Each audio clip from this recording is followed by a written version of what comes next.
Bienvenue dans cette nouvelle édition du 12-15 au sommaire. Au Burkina Faso, le gouvernement prévoit la création d'un conseil interministériel, une nouvelle mesure sécuritaire en réponse aux attentats du 15 janvier. L'agriculture et les infrastructures routières sont de grandes lignes du plan d'émergence au Sénégal. Le pays veut optimiser ses secteurs porteurs pour dynamiser son économie. Le Sud-Africain Tokyo Sexwale est officiellement candidat à la présidentielle de la Fédération internationale de football.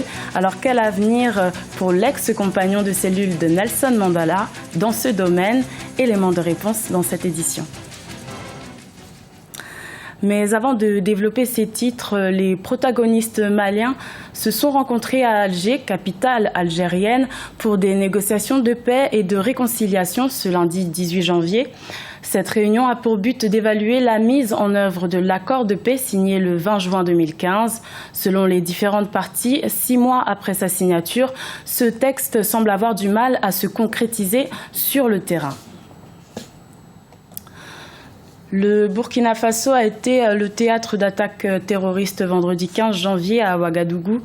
Alors que le deuil national a débuté ce dimanche, le gouvernement burkinabé a décidé de prendre un certain nombre de mesures sécuritaires. Un conseil interministériel devrait voir le jour afin de renforcer la lutte contre le terrorisme. Birama Saonera. Au Burkina Faso, le gouvernement décide de créer un comité interministériel en matière de sécurité. Il s'agit de mettre en place un cadre d'échange et des propositions sur des stratégies de prévention et des réponses sécuritaires immédiates. Cette décision des autorités intervient après l'attaque terroriste du vendredi 15 janvier 2016 qui a fait une vingtaine de victimes et plusieurs dizaines de blessés. Ce qui est déterminant aujourd'hui, c'est de voir le dispositif. Je crois que c'est le diagnostic du dispositif qui n'a pas permis d'éviter l'attentat qu'il faut faire et le réaménager en conséquence. Peut-être que le comité interministériel répondra peut-être à cette question, on l'espère. Sinon, ce que les Burkinabés attendent, c'est plus d'efficacité dans le renseignement, plus d'efficacité dans l'intervention. Les observateurs apprécient la nouvelle mesure des autorités burkinabées.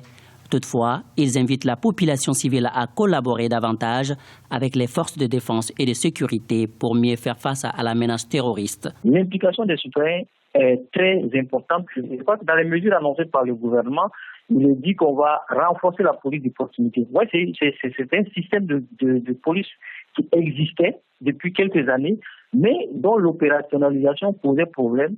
C'est un des moyens qui existent qu'on peut réactiver et renforcer pour faire participer effectivement les populations à leur propre sécurité. On attend de voir comment toutes ces structures qui existaient vont être mises en branle pour renforcer la sécurité nationale. Pour lutter efficacement contre le terrorisme, les contrôles au niveau des frontières ont été renforcés.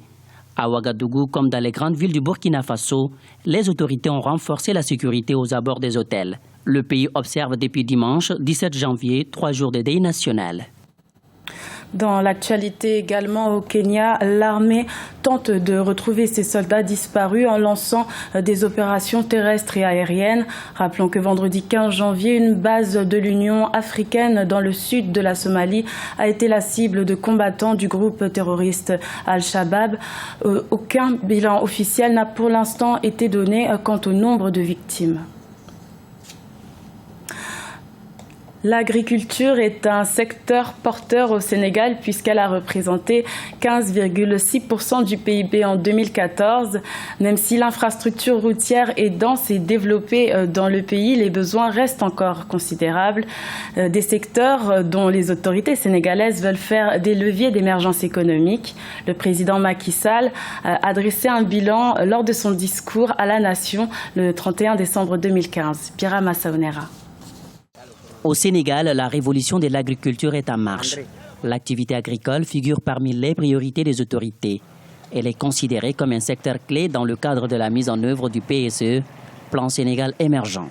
En 2015, le gouvernement a pris de nombreuses mesures pour la valorisation du domaine agricole. Plusieurs stratégies ont été élaborées afin d'accroître la production agricole. Nos efforts de modernisation de l'agriculture ont largement porté leurs fruits.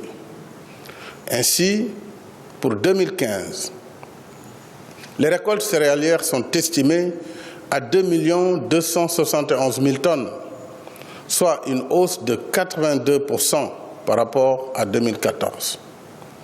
La production d'arachide se chiffre à 1 121 474 tonnes, soit 68% de hausse.